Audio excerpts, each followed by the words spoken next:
How long did it take you to figure out that there was something wrong?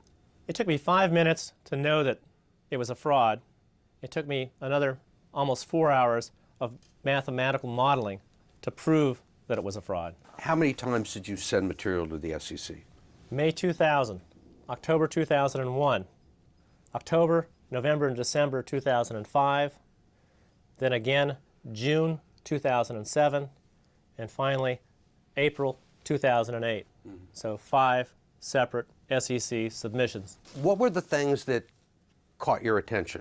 It was the performance line. As we know, that markets go up and down, and his only went up. He had very few down months. Only 4% of the months were down months, and that would be equivalent to a baseball player in the major leagues batting .960 for a year. Clearly impossible. You would suspect cheating immediately.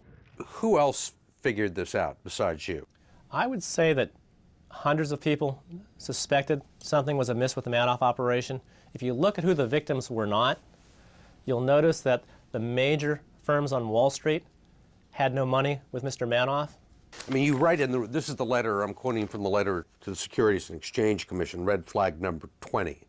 Madoff is suspected of being a fraud by some of the world's largest, most sophisticated financial services firms.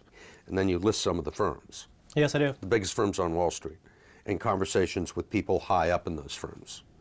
That is correct, and the SEC ignored that. I'm going to do some research first. Did they call any of these people? All the SEC had to do was pick up the phone. They never did. In January 2006, the New York office of the Securities and Exchange Commission finally opened a case file to look into Harry's allegations about Bernie Madoff.